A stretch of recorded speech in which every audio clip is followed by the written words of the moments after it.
Y a-t-il des nouvelles concernant le lancement de la production de ce GSC au graphène? Oui, les prototypes que nous fabriquons sont des dispositifs assemblés à la main. La logique de l'humanité conduit à ce que l'homme soit capable de transformer les énergies ambiantes en courant électrique.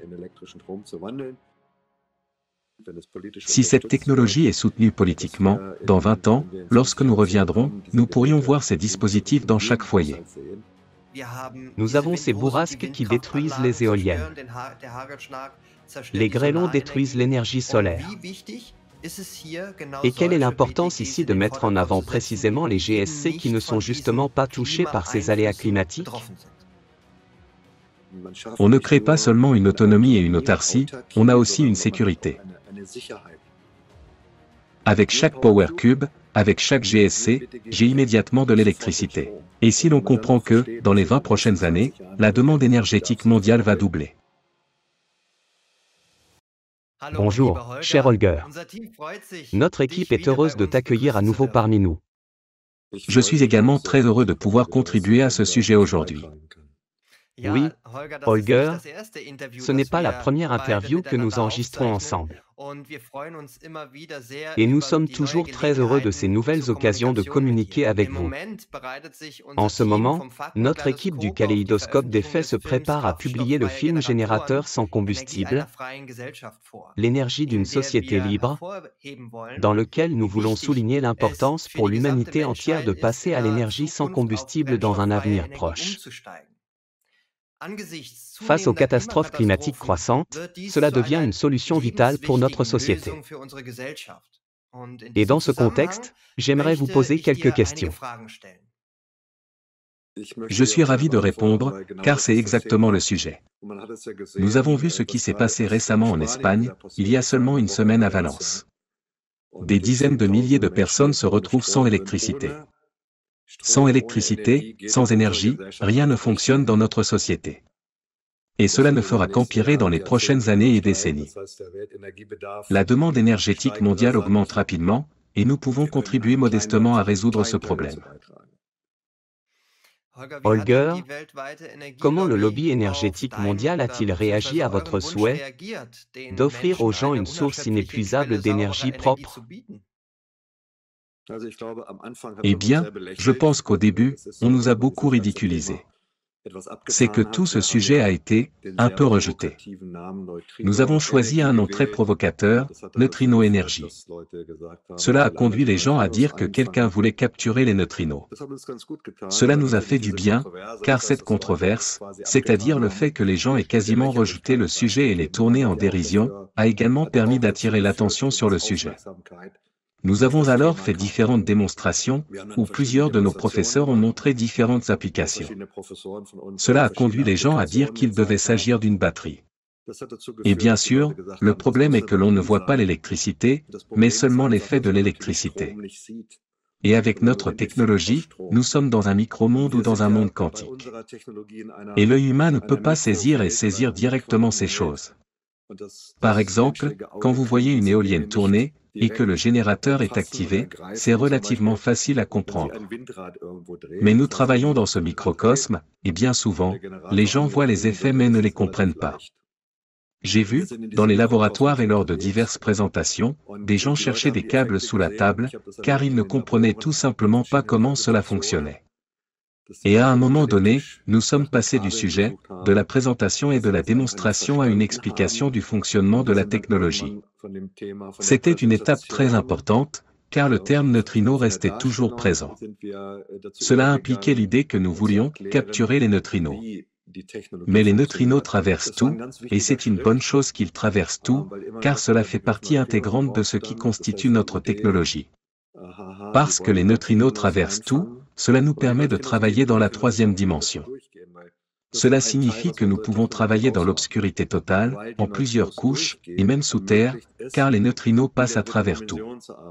Et je voudrais encore une fois expliquer en quelques mots ce que nous faisons. Nous ne produisons pas d'énergie, mais nous convertissons l'énergie, et plus précisément l'énergie cinétique. J'ai déjà donné l'exemple de l'éolienne tout à l'heure. Je reviens sur cet exemple, car il est facile à expliquer pour tout le monde. L'éolienne tourne, et grâce à cette rotation, l'énergie de mouvement est convertie dans les bobines du rotor pour mettre les électrons en mouvement. Chez nous aussi, il y a un mouvement. Le problème, c'est qu'on ne peut pas le voir à l'œil nu, mais seulement au microscope électronique. En d'autres termes, on peut imaginer que nous avons des millions de petites éoliennes. Cela signifie qu'il y a quelque chose qui bouge. Chez nous, c'est le graphène, un dérivé bidimensionnel du carbone, qui se déplace en formant une onde, créant des vallées convexes et concaves. En d'autres termes, une microvibration. Sans cette microvibration, notre technologie ne pourrait pas fonctionner. Et si on se demande pourquoi cela bouge, c'est parce que de nombreux facteurs extérieurs stimulent ce mouvement. Ces facteurs sont les différences de température, les radiations, et également les neutrinos. Ce sont ces derniers qui donnent leur nom et qui initient le mouvement. Cela signifie que ce mouvement, nous parlons maintenant d'un mouvement, ne peut exister sans énergie, car sans énergie, rien ne bougerait. Et si nous nous référons au deuxième principe de la thermodynamique, en physique, je tiens à rappeler à tous ceux qui nous écoutent que nous travaillons en accord avec les lois de la physique. Nous ne proposons pas de mouvement perpétuel, où l'on obtiendrait plus d'énergie en sortie qu'en entrée. Il doit toujours y avoir une entrée d'énergie pour qu'il y ait une sortie d'énergie. Dans notre cas, il y a un flux constant d'énergie, sous forme de diverses radiations et de chaleur, qui entre, et ce flux est converti en courant électrique continu en sortie. Cela est rendu possible grâce au comportement unique de ce dérivé du carbone, le graphène, qui présente un mouvement totalement différent de celui du silicium. Ce point est essentiel, à température égale, selon le deuxième principe de la thermodynamique, la chaleur ne peut pas produire de travail si les matériaux ont les mêmes vibrations. Cependant, nous utilisons un matériau, le graphène, qui vibre différemment, même à température égale. Cela signifie que le graphène a un comportement complètement différent de celui du silicium à une même température. Cela crée un écart, une différence, entre ces deux couches de silicium. Ce que nous appelons un sandwich de graphène. Dans cette structure, le graphène se déplace de haut en bas entre les couches de silicium. Il existe de très belles animations à ce sujet. Il existe également des images prises au microscope électronique où l'on peut observer ces phénomènes. Grâce à ces vallées convexes et concaves, une impulsion est générée sur les couches supérieures et inférieures, ce qui fait que les électrons commencent à se disperser. C'est ce que les physiciens appellent une dispersion oblique. Les électrons se dispersent dans le matériau, et grâce au dopage des matériaux, c'est-à-dire en modifiant légèrement le matériau et en torsadant légèrement les couches supérieures et inférieures, les électrons commencent à circuler dans une direction unique. C'est ainsi que nous obtenons du courant continu. Et comme je l'ai déjà mentionné, c'est en totale conformité avec les lois de la physique, c'est explicable. Cela ne peut simplement pas être observé à l'œil nu. Heureusement, il existe aujourd'hui de magnifiques animations qui permettent de visualiser ce processus, et les résultats peuvent être mesurés. Et quel avantage avons-nous maintenant? Tout le monde sait ce que c'est une cellule solaire, et sait qu'elle convertit également quelque chose. Mais cela se fait par un processus chimique. Dans notre cas, il s'agit d'un processus physique. Notre technologie est bien moins puissante, ce qui signifie que nous avons une production d'énergie bien inférieure sur une même surface. Cependant, nous avons un grand avantage, grâce à la troisième dimension, nous pouvons empiler les couches. Nous avons appris au départ que les neutrinos traversent tout. Cela signifie que nous avons la possibilité d'exploiter la troisième dimension. Ainsi, nous compensons une faible efficacité par unité de surface en augmentant la surface totale grâce à cet empilement. Nous arrivons alors à une équation mathématique simple. Bien que nous ayons moins d'énergie par centimètre carré, nous en obtenons beaucoup dans un centimètre cube. Pour expliquer simplement cela à un non-spécialiste, c'est comme une cellule solaire très fine, pliée sur elle-même, qui interagit avec la lumière invisible. C'est la base de notre technologie. Le terme technique pour désigner ces couches est wafer. Ce sont des wafers de silicium dans lesquels le graphène est intégré, formant un sandwich de graphène, et c'est sur cela que repose notre technologie. Et lorsque nous parlons du PowerCube, il s'agit en réalité d'un appareil qui utilise précisément le phénomène que je viens de décrire. Cela signifie que, dans ce PowerCube pour lequel il existe désormais de très belles animations se trouve un grand nombre de ces wafers. Cela nous permet d'obtenir une grande surface physique, et cette grande surface physique nous permet de fournir une petite quantité d'énergie en une quantité suffisante. Le premier produit que nous lançons actuellement sur le marché est notre PowerCube de 5 kW. Pour faire une comparaison, on pourrait dire que c'est le Big Mac de Neutrino, un tout premier produit destiné au marché. Et je pense que nous allons un peu discuter de ce produit aujourd'hui. Mais il était important pour moi de résumer à nouveau les aspects techniques, afin que les auditeurs aient une idée claire de ce qui se passe ici chez nous. Oui, merci. Tu as un peu anticipé ma prochaine question, c'est super. Elle portait justement sur le principe de fonctionnement de ce GSC au graphène, le Neutrino Voltec PowerCube. Y a-t-il déjà des nouvelles concernant le lancement de la production de ce GSC au graphène? Oui, alors il faut préciser quelque chose. Si certaines personnes imaginent qu'un appareil entier est fabriqué dans une seule usine, c'est évidemment une erreur. Aujourd'hui, les appareils électroniques sont assemblés à partir de composants achetés. Cela signifie que les différentes pièces nécessaires à ce type d'appareil existent déjà sur le marché et sont disponibles pour ce genre de produit. La seule chose qui n'est pas encore disponible en quantité suffisante, ce sont les wafers, ces wafers de graphène. La fabrication de ce type de graphène vibrant librement entre les couches de silicium est un peu le goulot d'étranglement actuel. Cela s'explique par le fait que la production de ces wafers est très complexe. Ils doivent être fabriqués dans un vide de 1,0 exposant 8, 10 puissance -8, et dans des salles blanches. C'est une production extrêmement sensible, et les matériaux doivent être d'une pureté absolue. Si le graphène et le lithium entraient en contact et interagissaient, le graphène ne pourrait pas osciller librement entre les couches de silicium. Et il est essentiel qu'il puisse osciller librement. Ce processus est cependant maîtrisé aujourd'hui dans nos laboratoires, ainsi que dans de nombreux autres laboratoires. Mais dans ce qu'on appelle la production de masse, pour préparer ces appareils à une large distribution, il faut des machines capables non seulement de travailler à raison de centimètres carrés par seconde, mais à terme, de couvrir des mètres carrés par seconde avec leur revêtement et leur performance. Et c'est précisément là-dessus que nous travaillons actuellement.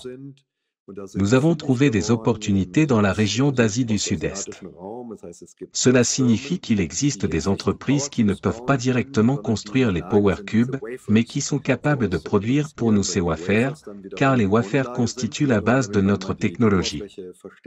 Pour donner un exemple concret de la surface nécessaire, il faut environ 1500 mètres carrés de wafers dans un PowerCube de 5 kW pour qu'il puisse fournir suffisamment d'énergie.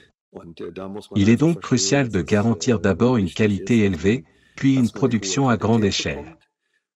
Nous avons reçu des offres et sommes en train de négocier, car bien sûr, tout cela est aussi une question de coût. Lorsque ces wafers sont fabriqués en laboratoire aujourd'hui, c'est un processus très complexe et coûteux. Mais le PowerCube doit être proposé à un prix abordable sur le marché, et c'est ce que rend possible la production de masse et les avancées technologiques. On peut faire le parallèle avec presque toutes les autres technologies.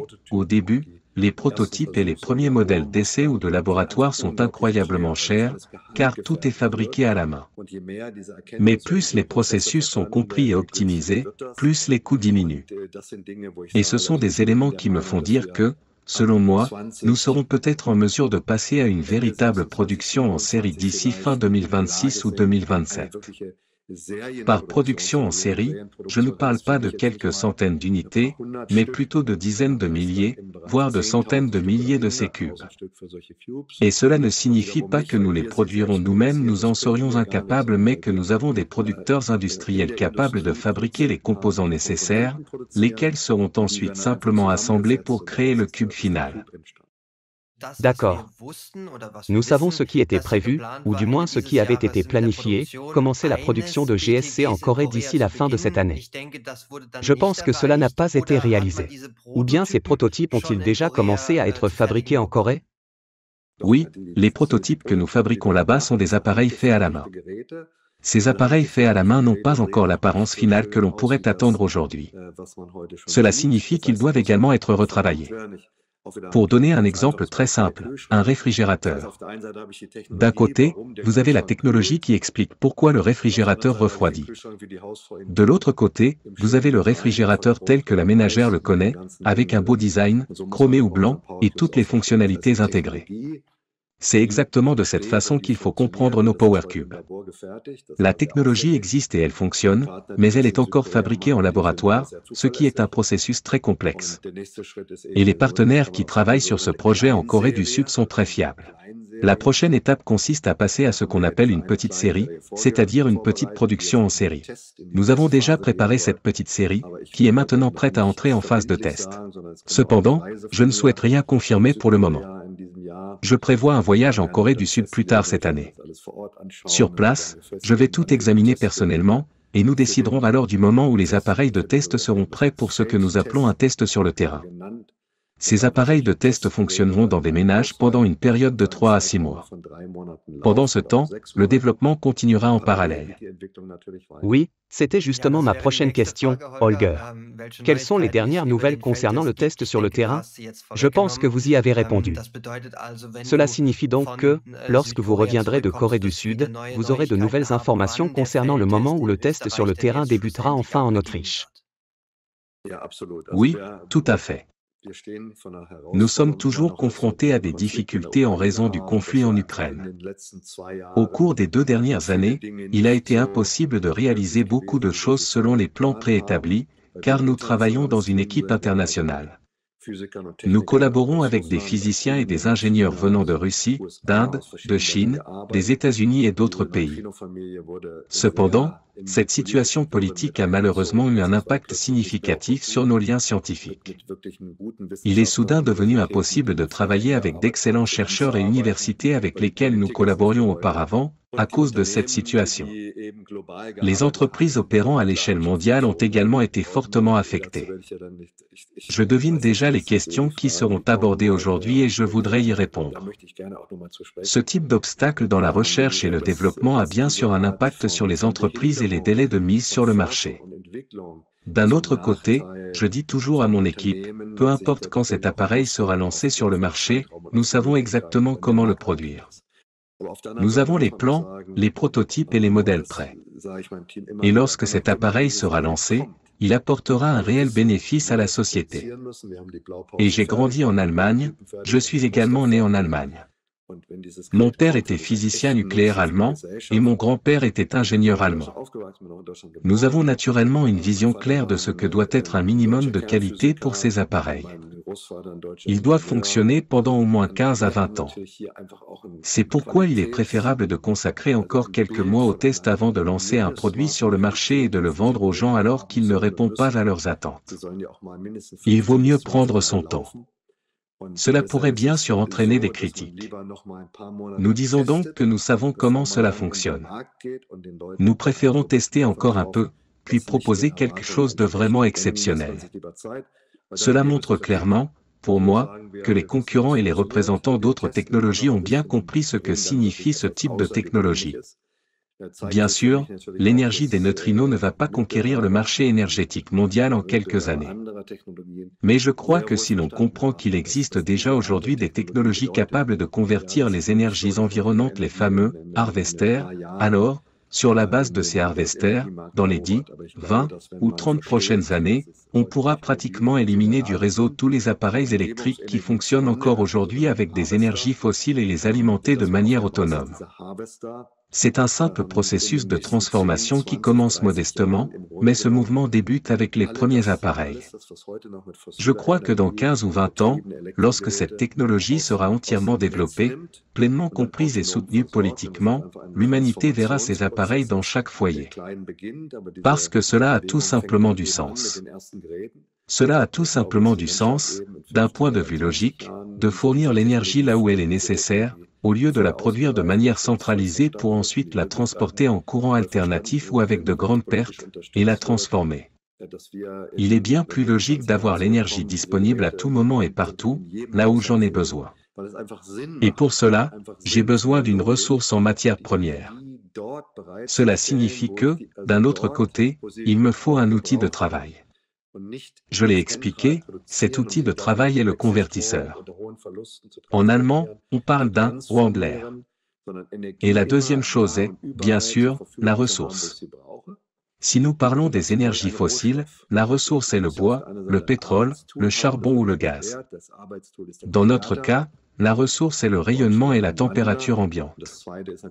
Mais c'est également une ressource, simplement disponible sous une autre forme. Nous n'avons pas besoin de creuser dans le sol pour extraire cette ressource, car elle nous arrive directement d'en haut. L'intelligence de ce système réside justement dans le fait que nous utilisons une autre ressource qui, si l'on comprend l'évolution humaine, est une étape logique. Les Néandertaliens et les premiers humains ont commencé par brûler du bois pour produire du feu. Puis, cela est devenu un peu plus sophistiqué, avec l'introduction du charbon et du gaz. Ces ressources ont ensuite été utilisées avec des rendements plus élevés, mais au final, il s'agit toujours de processus chimiques qui libèrent non seulement du CO, mais aussi des oxydes d'azote. Quant au sujet du CO, je le trouve préoccupant, mais ce n'est pas le plus critique selon moi. Ce qui est critique pour moi dans la combustion, ce sont tout simplement les fameux oxydes d'azote et les gaz d'échappement, qui sont réellement nocifs. Concernant le CO, je donne raison aux scientifiques. Il existe différents modèles qui débattent de savoir si le changement climatique est d'origine humaine ou non. Mais pour les oxydes d'azote et les gaz d'échappement, cela ne fait aucun doute. Tout le monde peut les sentir lorsqu'une voiture passe à côté et que les gaz d'échappement montent au nez. Et je pense que lorsque l'humanité n'aura plus besoin du feu pour produire de l'énergie, elle aura fait un immense progrès. Et si l'on sait que nous avons l'énergie dans l'espace qui nous entoure, avec un système de récolte, un harvesting system, l'énergie de proximité, c'est-à-dire les énergies environnantes, y compris les neutrinos, c'est important en accord avec le deuxième principe de la thermodynamique et les lois de la physique, cela permet de convertir une énergie mesurable en électricité mesurable. Cela est essentiel pour couper court aux critiques et apaiser les doutes. C'est encore un point important. Une fois que l'on a compris cela et que l'on connaît les plans directeurs, il est possible de critiquer nos appareils, surtout au début. Peut-être qu'ils devront encore s'améliorer au fil des mois et des années. Mais une fois que l'on a compris ce principe, on sait qu'il n'y a plus de retour en arrière pour cette technologie.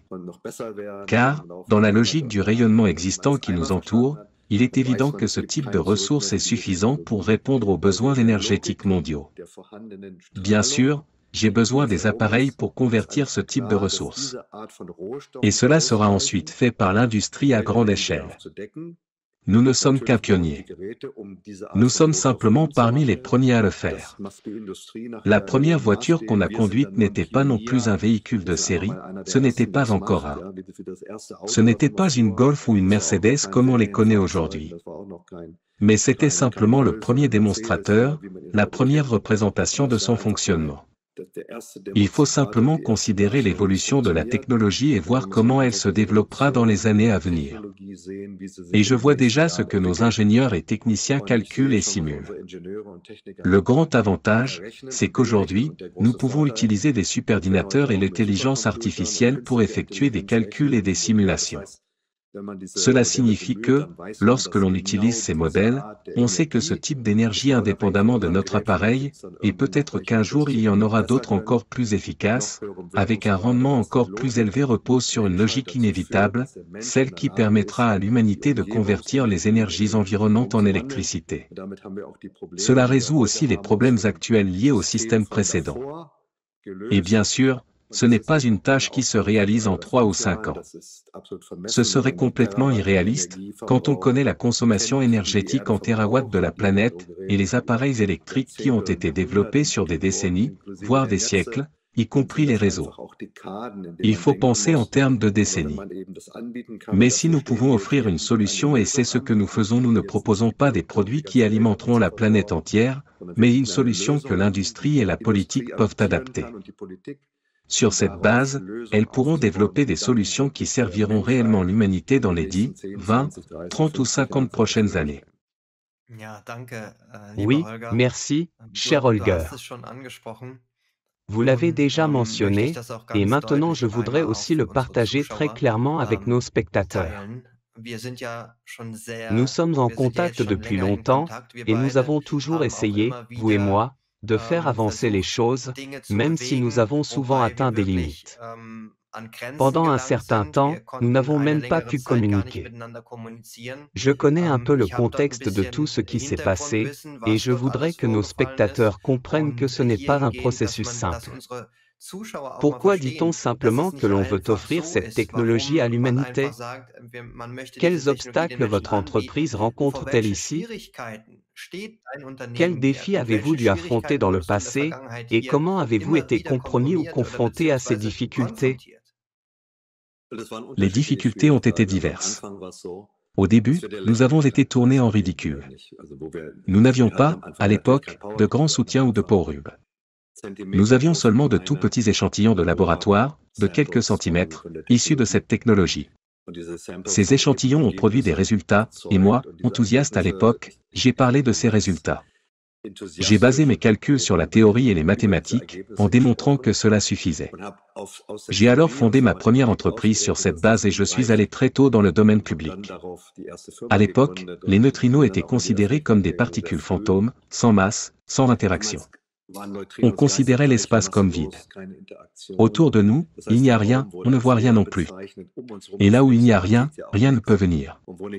Cela nous ramène au concept du mouvement perpétuel, où tout le monde a évidemment raison, dans un système fermé, on ne peut jamais extraire plus d'énergie que ce qui y est disponible. Mais le neutrino nous a aidés. Le neutrino nous a aidés, non pas parce que nous le capturons, mais parce qu'il permet de définir clairement le contenu énergétique de l'espace qui nous entoure. Cela signifie que nous savons que, si nous avons une particule avec une masse, une particule très petite qui possède seulement 0,8 électronvolts par particule, et si nous en avons des milliards, alors nous pouvons calculer. Électronvolts, pas millivolts je dois préciser. Un électronvolt est une quantité extrêmement petite.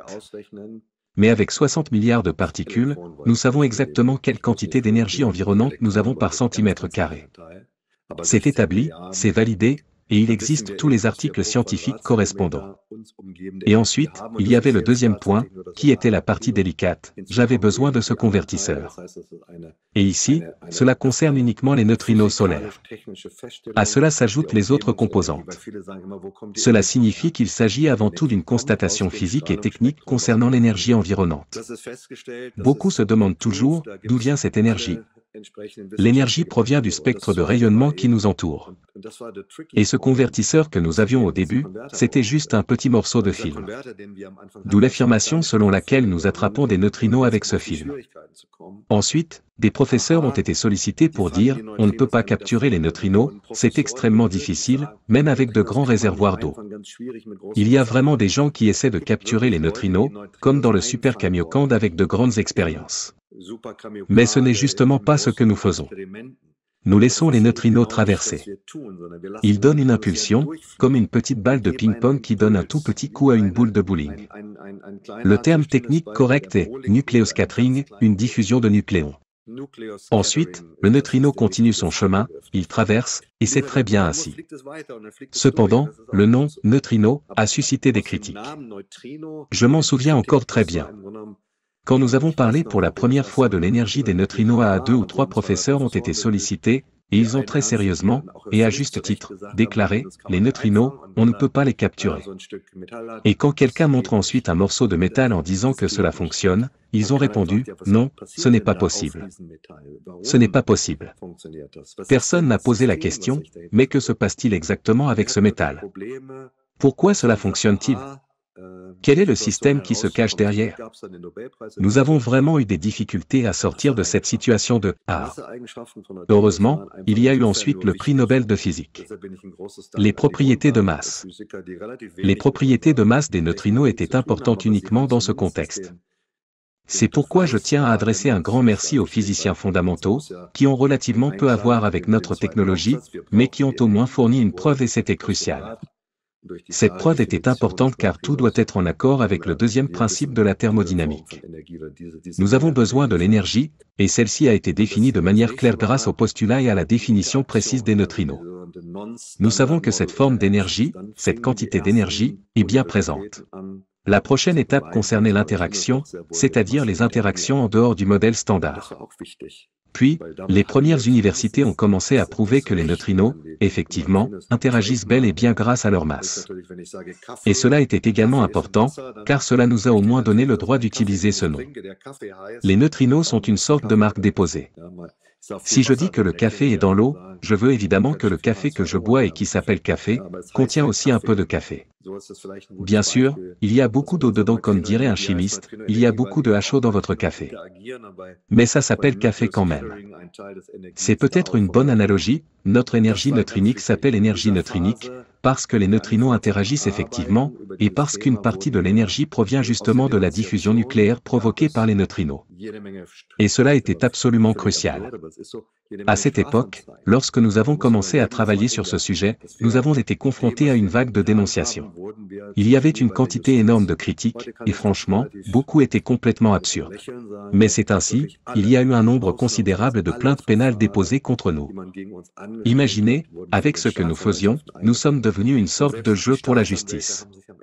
Aujourd'hui, je peux en parler avec un sourire, car toutes sans exception toutes les procédures engagées contre nous ont été classées par les procureurs.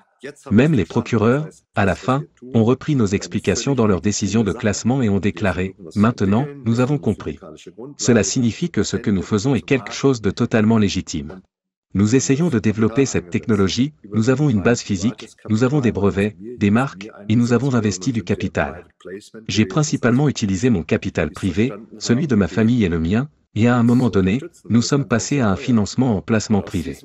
Cela signifie que nous avons demandé à des personnes qui avaient compris notre vision de nous soutenir, car cela coûte évidemment très cher. De ce soutien est née une vague de critiques, avec des remarques du type « Ah, ils font quelque chose de bizarre, et cela a à voir avec de l'argent ». C'est ainsi que les premières plaintes pénales ont vu le jour. Pendant des années, nous avons été confrontés à des plaintes pénales. À cela s'est ajouté le travail international. Les plaintes ont finalement été classées. Puis de plus grands partenaires et investisseurs, disposant de davantage de fonds, sont arrivés. Mais cela ne s'est pas arrêté là. On a alors dit « Oh, il doit s'agir de blanchiment d'argent ». Des fonds ont été bloqués, car il était supposé qu'ils pouvaient être liés à du blanchiment d'argent. Ou bien ces fonds ont été bloqués parce que nous travaillons à l'international, avec des physiciens et des professeurs issus de différents pays qui, selon certains, ne font pas partie des « bons ». Et nous avons dû surmonter toutes ces difficultés tout en poursuivant parallèlement la recherche et le développement. Même aujourd'hui, en ce début novembre, je peux dire qu'une grande partie de nos fonds dans les pays occidentaux reste toujours gelée. Ces fonds sont encore bloqués parce que, pendant des années, nous avons également collaboré avec des physiciens, des ingénieurs et des instituts d'Europe de l'Est, notamment en Russie, qui, par ailleurs, jouent un rôle de premier plan dans le développement des dérivés du carbone. Cela signifie qu'il y a eu une époque où toute l'Europe de l'Ouest travaillait avec la Russie. Je dirais que toute l'Allemagne achetait du pétrole et du gaz à la Russie. Puis, soudainement, la guerre est arrivée. Et de nombreuses entreprises, pas seulement la nôtre, en souffrent.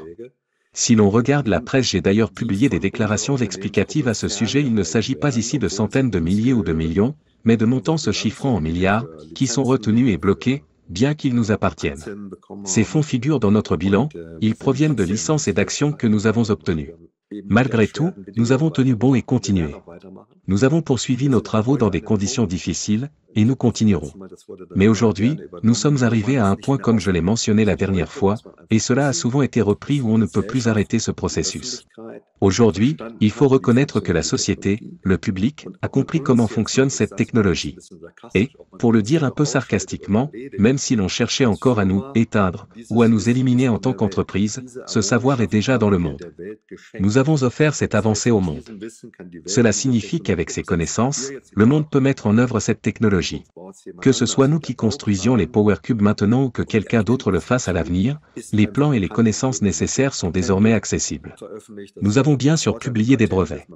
L'avantage des brevets est que, comme beaucoup le pensent, ils offrent une certaine protection, oui. Mais l'inconvénient des brevets est qu'ils peuvent également être copiés. Et naturellement, tous ceux qui copient cette technologie ne paient pas toujours les redevances liées aux brevets.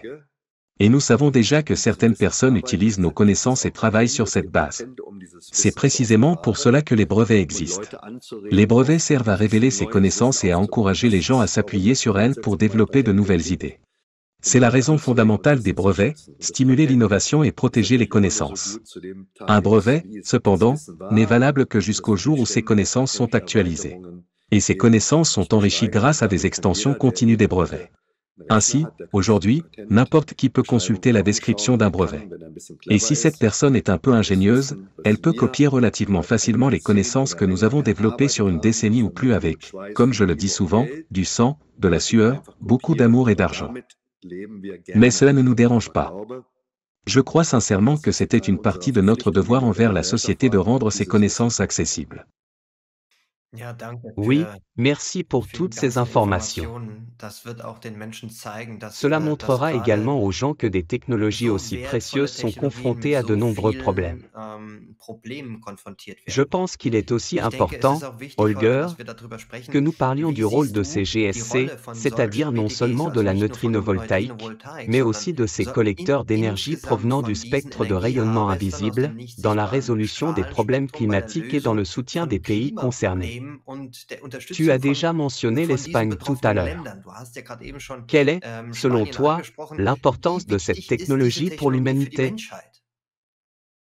Je pense que nous vivons ici en Europe centrale et aux États-Unis dans un environnement high sophisticated, hautement sophistiqué. Nous sommes dans une région où nous avons un système électrique extrêmement avancé.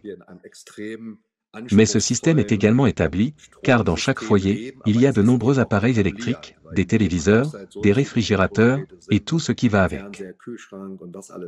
Cela s'est développé au fil du temps. Mais dans le monde, il existe encore de nombreux pays qui rencontrent des problèmes. Beaucoup de pays en Afrique, par exemple, n'ont pas du tout d'électricité. Beaucoup de gens sont exclus de l'accès à l'énergie.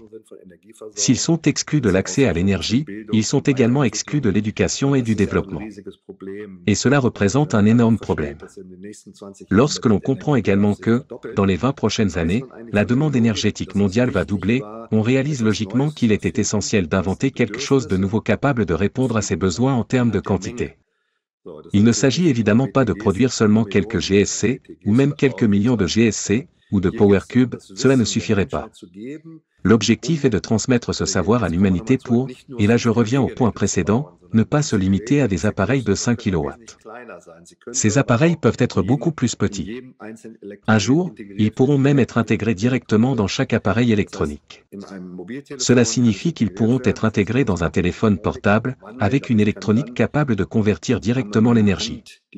Ainsi, je pourrais utiliser la chaleur de ma main, la chaleur de l'environnement ou les rayonnements auxquels je suis exposé. Et si je n'ai plus besoin de recharger cet appareil électronique, ce petit appareil, alors j'économise déjà un peu d'électricité que je n'ai plus besoin de tirer du réseau et qui n'a plus besoin d'être produite à partir d'énergie fossile. Si l'on fait le calcul pour ces petits appareils, et que l'on considère qu'il y a des millions, voire des milliards d'appareils nécessitant 1 watt, 2 watts, 3 watts, 5 watts ou 10 watts, cela représente déjà des térawatts que nous n'avons plus besoin de prélever sur le réseau. Cela signifie que si ce processus de transformation avec des appareils capables de récolter leur propre énergie se généralise, chaque appareil qui puise son énergie dans l'environnement n'aura plus besoin d'être alimenté par le réseau électrique. Il existe différentes simulations qui estiment combien d'années ou de décennies ce processus prendra, mais personnellement, je fais le pari. Je pense que dans 30 ou 40 ans, nous serons tous les deux tranquillement assis dans des fauteuils à bascule, et que ce processus de transformation prendra au moins 30 à 50 ans. Mais je dirais qu'une société, dans 30 à 50 ans, reposera exclusivement sur des harvesting technologies, des technologies de récolte d'énergie. Parce que les autres méthodes ne seront plus nécessaires. Nous avons compris qu'il y a suffisamment d'énergie disponible. Il suffit simplement de continuer à développer ces technologies et de les rendre attrayantes pour les gens. Il faut commencer avec les premiers appareils. Il faut aussi prouver aux gens que cela fonctionne. Ensuite, la politique devra s'adapter. Et je dirais que tout découlera alors logiquement. Car le grand avantage de cette ressource, c'est que je n'ai pas besoin de l'extraire. Elle n'est pas compliquée à obtenir. Elle ne produit pas de polluants lors de sa combustion. Et, surtout, elle ne coûte rien. Désolé, elle ne coûte rien. Et elle est toujours là. Toujours disponible. Je n'aime pas le terme « énergie libre », car « libre » est également défini par le deuxième principe de la thermodynamique. De plus, le terme « énergie libre » est souvent associé à l'énergie solaire ou à l'énergie éolienne, qui sont également des énergies dites « libres » si on voit les choses comme ça. Mais ces technologies nécessitent aussi des appareils. Cela dit, cette énergie est bien plus accessible que tout ce que nous connaissons aujourd'hui, et elle sera naturellement bien moins coûteuse. Si je n'ai pas besoin de pétrole ou de gaz, je n'ai pas non plus besoin de payer pour ces ressources. Pourtant, l'électricité aura tout de même un coût. Mais si l'on fait le calcul, l'électricité issue d'un appareil comme un Power Cube sera bien plus abordable. Ensuite, il est probable que les États interviennent et disent « Nous voulons imposer une taxe sur l'énergie environnante ». Ils diront « Vous utilisez l'énergie de l'air, nous voulons une taxe ». Parce qu'il ne faut pas oublier que cela représente également un modèle économique. Les États dans le monde se financent grâce à l'énergie. L'énergie est un marché, un business. On ne peut pas s'imaginer offrir un appareil gratuitement à l'humanité. Ces appareils seront très probablement taxés un jour. Il pourrait même y avoir un compteur fixé dessus, qui mesurera combien d'énergie environnante vous avez consommé. Cependant, cela restera toujours moins cher. Cela ne produira aucune combustion. Et cela ne générera aucun polluant. Lorsqu'on comprend cela, on réalise que cette technologie a une véritable chance. C'est pourquoi le concept d'énergie libre est également important. Beaucoup espèrent alors que l'électricité ne coûtera plus rien. Elle aura toujours un coût, mais ce coût sera beaucoup plus faible. Elle aura également beaucoup moins d'impact sur la société, sur la nature et sur l'environnement. Et ces processus, je ne peux que le dire, devraient commencer le plus rapidement possible. Oui, Holger, passons à la dernière question. Nous venons de parler des problèmes climatiques. Je voudrais te poser une question très claire, pour que nos spectateurs, disons-le, prennent vraiment conscience de ce point. À quel point est-il important, face aux problèmes climatiques actuels que nous observons dans le monde entier, j'entends les ouragans, les tornades, les typhons, les tremblements de terre, et les grêles, de trouver des solutions comme celles que vous développez? Nous avons ces tornades qui détruisent les éoliennes. Les chutes de grêle endommagent les installations solaires. À quel point est-il important, dans ce contexte, de mettre en avant des technologies comme ces GSC, qui ne sont pas affectées par ces facteurs climatiques? Absolument. Cela signifie que sans l'électricité, rien ne fonctionne dans notre société. Par exemple, si votre réfrigérateur ne fonctionne pas pendant 2 jours, vous pouvez pratiquement jeter tout ce qu'il contient. C'est comme ça. Cela veut dire que, dans notre société actuelle, toute la communication repose sur l'énergie. Plus rien ne fonctionne sans elle. Et avec ces appareils, on réalise exactement ce que vous avez mentionné. On ne crée pas seulement de l'autonomie et de l'indépendance, mais aussi une sécurité. Et si l'on prend en compte les calculs, certains diront peut-être que la puissance n'est pas suffisante. Je réponds alors, un instant. 5 kW, ce n'est pas beaucoup? Avec 100 000 cubes, 5 kW multiplié par 200 000 cubes, cela donne 1000 MW. 1000 MW, c'est l'équivalent de ce que produit une centrale nucléaire de taille moyenne. Une centrale nucléaire moyenne produit 1000 MW. Mais avant cela, il faut construire cette centrale nucléaire moyenne, ce qui nécessite d'abord des plans et une préparation. Cela signifie qu'entre la planification et la mise en service, il s'écoule au moins une décennie. Ensuite, j'ai ma centrale nucléaire moyenne, qui aura peut-être coûté 20 milliards. Mais même après avoir construit la centrale nucléaire, je n'ai pas encore amené l'électricité aux consommateurs. Il faudra encore poser les câbles et installer les lignes électriques terrestres. Ensuite, il faut transformer cette électricité, ces 360 000 volts de courant alternatif que je transporte, en une tension adaptée aux consommateurs. Et là, on retrouve exactement ce que tu as mentionné, il y a des risques. Ces risques ne concernent pas seulement une centrale nucléaire, cela pourrait aussi être une centrale au charbon, une centrale au gaz, ou autre. Ces infrastructures, les centrales et les lignes électriques peuvent être endommagées par des influences environnementales, ou par des guerres, comme on le voit actuellement en Ukraine.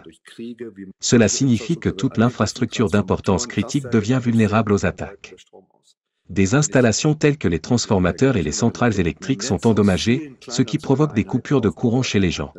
Si, en revanche, nous créons un réseau composé de nombreuses petites unités de production d'énergie, comme nous l'avons calculé, alors même si l'une ou l'autre de ces unités tombe en panne, le système lui-même reste stable. L'électricité que je n'utilise pas peut théoriquement être injectée dans le réseau, et si ce réseau existe, il serait idiot de ne pas le faire. Mais dans l'ensemble, ce type de système offre une stabilité bien supérieure. Cela signifie que si l'on pense à une production d'énergie décentralisée et autonome, avec toutes ses conséquences mathématiques, on constate que, de cette manière, de nombreux inconvénients du système actuel peuvent être complètement compensés. Cependant, cela prendra du temps, bien sûr. On ne peut pas dire que tout sera remplacé dans 2 ans. Il faut commencer quelque part, peut-être dans des pays où il n'y a actuellement aucune infrastructure de fourniture d'électricité. Et au lieu de renouveler les anciens systèmes basés sur une pensée structurelle d'une production d'énergie centralisée, on passe à des fournisseurs d'énergie décentralisés et autonomes. Et c'est précisément là où les infrastructures doivent être renouvelées que cela devient le plus facile à mettre en œuvre. Car maintenant, avec chaque Power Cube, avec chaque GSC, j'ai immédiatement de l'électricité. Si j'ai maintenant 100 ou 1000 foyers, j'installe simplement 100 ou 1000 appareils, et les gens ont immédiatement de l'électricité. Si ma centrale électrique est endommagée, je dois d'abord construire une nouvelle centrale et poser de nouvelles lignes pour amener l'électricité aux gens. C'est donc, en termes de dynamique, de flexibilité et de possibilités, beaucoup plus simple, en particulier dans des pays où les distances sont vastes et les populations dispersées. Un bon exemple que je mentionne souvent est celui de l'Afrique. La plupart des pays africains n'avaient pas de réseau téléphonique traditionnel. Cela n'avait pas de sens de poser des câbles sur des milliers de kilomètres à travers la jungle. Pourtant, ces populations ont aujourd'hui des téléphones portables, car elles ont évolué en sautant une étape. Elles n'ont pas posé de câbles et sont passées directement au téléphone mobile. Peu importe où vous êtes en Afrique, je l'ai moi-même constaté, les gens ont soudainement commencé à utiliser des téléphones portables. Et c'est exactement la même chose avec l'électricité en ce moment. Si je n'ai pas de système établi, pas de câbles ni de centrales électriques, grâce à ce type d'appareil, je peux quand même et en un rien de temps fournir suffisamment d'énergie aux gens. Oui, merci beaucoup, cher Holger, pour votre temps et pour vos réponses. Nous sommes ravis d'avoir un si bon partenaire à nos côtés, avec qui nous pouvons toujours communiquer et qui nous fournit régulièrement de nouvelles informations. Et pour ces aspects, un grand merci. C'est un immense plaisir pour moi. Ce qui est également important avec vous, c'est que je peux atteindre de nombreuses personnes. Je le vois toujours à travers les consultations et les accès que nous avons. Et je pense que la chose la plus importante pour l'humanité est la compréhension. Parce qu'en comprenant la technologie, je peux m'adresser directement à mes partenaires industriels, attirer leur attention, les amener à comprendre, et un jour, ce besoin se transforme en demande, et c'est là que l'appareil entre en jeu. Et lorsqu'on voit comment cela fonctionne, ce que nous sommes capables de montrer, nous pouvons servir de modèle. Nous ne pouvons pas couvrir les besoins énergétiques mondiaux avec nos Power Cubes. Nous n'avons pas la capacité de construire 10 giga-usines. Ce que je dois faire, c'est convaincre l'industrie, trouver de grands et puissants partenaires, dans chaque pays, des partenaires dans la politique, des partenaires dans l'industrie, qui adoptent cette façon de penser et construisent leurs modèles économiques futurs sur cette base. Et si nous avons réussi à guider des gens, à former de jeunes personnes, à transmettre ces connaissances dans les esprits, et si ce savoir est transmis et approfondi, alors nous aurons accompli beaucoup. Et à ce moment-là, je pourrais dire que j'ai rempli ma mission. Je pourrais dire que ce projet, auquel je travaille depuis près de 17 ans, avec tout l'effort, l'engagement, la passion et l'argent investi, en valait la peine. Et comme je l'ai dit, avec vous comme partenaire, qui contribue à transformer et à diffuser ce savoir, nous voyons déjà ce processus démarrer dans plusieurs autres pays. Ce savoir commence à se répandre. Je dirais qu'il faudra encore au moins 3 à 5 ans avant que l'on voie une application généralisée de cette technologie. Mais cela va commencer très bientôt. Et cela, je le dois à de nombreux partenaires extraordinaires que nous avons, à de nombreux scientifiques et soutiens. Beaucoup de personnes anonymes ont participé à ce projet pendant cette période, chacun à son niveau et selon ses possibilités. Et pour cela, je tiens à exprimer encore une fois ma profonde gratitude. Merci beaucoup. Merci à vous, cher Holger. Je vous en prie.